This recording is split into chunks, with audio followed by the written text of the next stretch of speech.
Assalamualaikum warahmatullahi wabarakatuh. Perkenalkan, nama saya Muhammad Aidil dari Prodi Teknik Perminyakan Universitas Islam Riau. Saya akan menyampaikan hakikat, ragam, dan laras bahasa. Aspek yang harus diperhatikan: komunikasi ragam bahasa sebagai berikut. 1. Situasi yang dihadapi. 2. Permasalahan yang harus disampaikan. 3. Latar belakang pendengar atau pembaca yang dituju, dan 4. Medium atau sarana bahasa yang digunakan. Pengertian ragam bahasa. Dalam Kamus Besar Bahasa Indonesia KBBI, ragam bahasa adalah variasi bahasa menurut pemakaiannya. Topik pembicaraan berhubungan pembicara dengan teman dan medium pembicaranya. Ragam bahasa merupakan varian dari sebuah bahasa menurut pemakaian. Pengertian ragam bahasa menurut para ahli. A.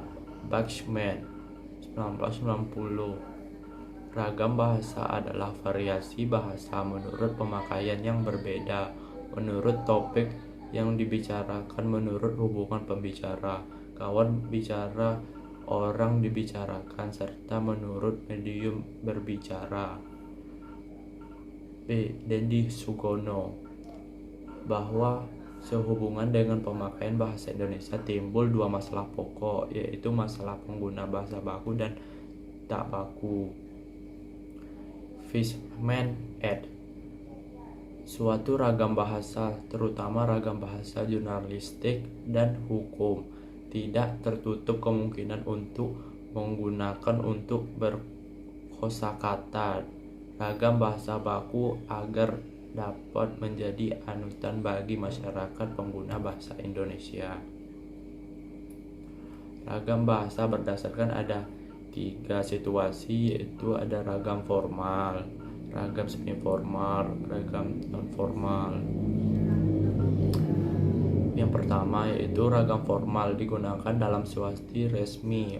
Bentuk ragam ini atau disebut juga ragam baku, yaitu ragam yang mengikuti kaidah aturan bahasa, mengikuti kaidah atau aturan kebahasaan. Contohnya seperti keperluan atau kegiatan sehari-hari yang menggunakan ragam formal, seperti berkomunikasi resmi, wacana teknis, pembicaraan di depan khalayak ramai, pembicaraan dengan orang yang dihormati. Ragam semiformal. Jenis ragam ini memiliki ciri mengikuti kaidah dan aturan tetapi tidak ada secara konsisten dilakukan pada saat tertentu.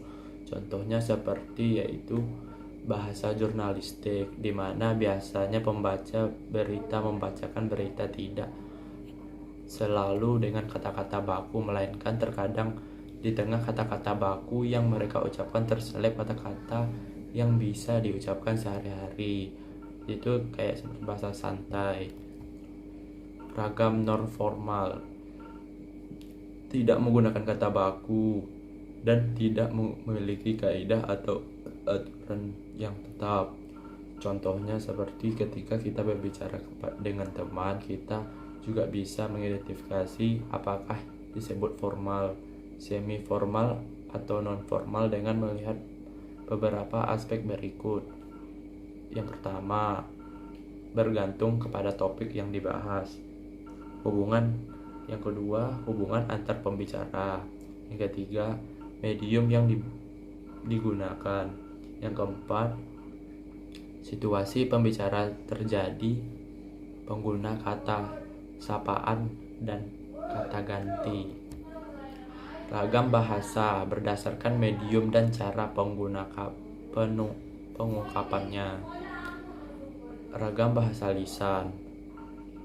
Ragam bahasa yang diungkapkan melalui media lisan terkait ruang dan waktu, sehingga situasi pengungkapan dapat membantu pemahaman.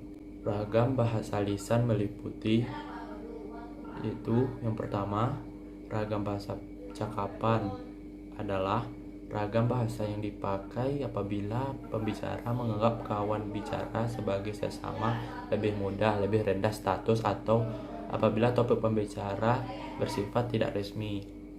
Yang kedua, ragam bahasa pidato adalah ragam bahasa yang digunakan saat membacakan pidato di muka umum. Biasanya berisi penegasan kalimat untuk bias terima si pendengar. Yang ketiga, ragam bahasa kuliah adalah ragam bahasa yang digunakan pada saat kuliah, yaitu pembelajarannya antar mahasiswa dengan dosen. Ragam bahasa panggung.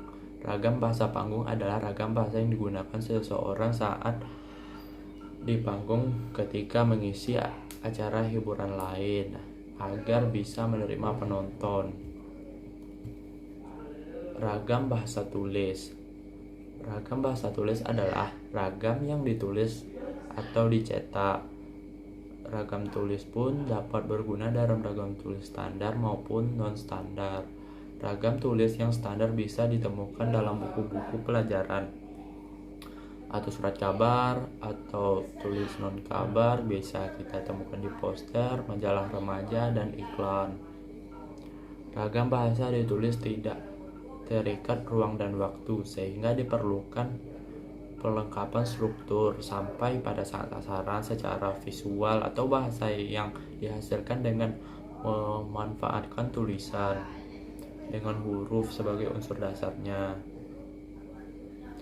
Ragam bahasa tulis meliputi ragam bahasa teknis adalah ragam bahasa yang digunakan mengenai teknis cara penulisan yang contohkan misalnya seperti laporan penelitian, makalah, tesis, disertasi. Ragam bahasa undang-undang adalah ragam bahasa yang menggunakan komunikasi yang resmi. Ragam bahasa catatan adalah ragam bahasa yang disingkat yang diperuntukkan untuk mengingatkan suatu. Ragam bahasa surat adalah ragam bahasa yang dituliskan pada sehelai kertas yang biasanya diberitahukan mengenai kabar atau sejenis berfungsi untuk memberikan informasi. Laras, pengertian laras bahasa. Laras bahasa adalah ragam bahasa yang digunakan untuk suatu tujuan pada sebuah konteks sosial tertentu. Banyak sekali laras bahasa dapat diidentifikasi tanpa batasan yang jelas antara mereka. Laras bahasa merupakan ragam bahasa yang digunakan untuk suatu tujuan pada konteks sosial tertentu. Banyak sekali laras bahasa dapat diidentifikasi tanpa batasan yang jelas di antara mereka. Pengertian laras bahasa pun berbeda menurut para ahli linguistik, di antaranya yaitu yang pertama ada Urey dan Ehrlich menganggap laras bahasa sebagai pola bahasa yang lazim menggunakan mengikut keadaan tertentu. Yang kedua itu Reid menyatakan seorang penuntur dalam situasi berbeda-beda akan menggunakan laras pengikut situasi sosial yang berlainan teknik untuk menyatakan perlakuan linguistik behavior seorang individu. Yang ketiga, Halliday menyebut nama bahwa laras sebagai variasi bahasa yang berlainan berdasarkan fungsi laras akan senantiasa mengubah pengikut situasi. Yang keempat, beliau berbagi 5 laras bahasa menurut konformalannya, yaitu frozen beku. Ragam beku digunakan untuk situasi hikmat dengan sedikit memungkinkan keluasan seperti kitab suci, keputusan pengadilan, dan upacara pernikahan formal resmi. Jenis bahasa yaitu ras bahasa yang dibagi menjadi 3 kelompok, yaitu yang pertama ada tajuk wacana, merupakan merangkumi bidang menggunakan bahasa seperti bidang matematik.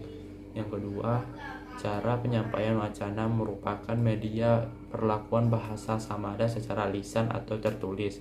Yang ketiga, gaya wacana merupakan bidang tentang hubungan antara peserta perlakuan bahasa, yaitu secara formal dan tidak formal. Adapun ditemukan kehidupan sehari-hari, yaitu laras bahasa biasanya yang laras bahasa khusus. Laras bahasa biasanya adalah laras bahasa yang sering ditemukan digunakan oleh masyarakat luas, bahasa yang dipakai dalam bidang hiburan seperti laras berita, penerangan, dan lain-lain. Laras bahasa khusus laras seperti adalah laras yang menggunakan penulisan laporan ilmiah dan lain-lain. Yang kedua, jenis laras bahasa ini dapat dibedakan dengan cara melihat beberapa hal berikut ini. Yang pertama, kosakata, gaya bahasa, tata bahasa.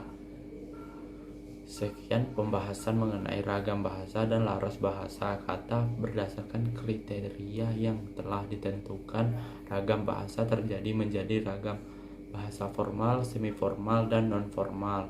Sebagai laras bahasa, semoga dapat dipahami. Selamat belajar. Terima kasih. Wassalamualaikum warahmatullahi wabarakatuh.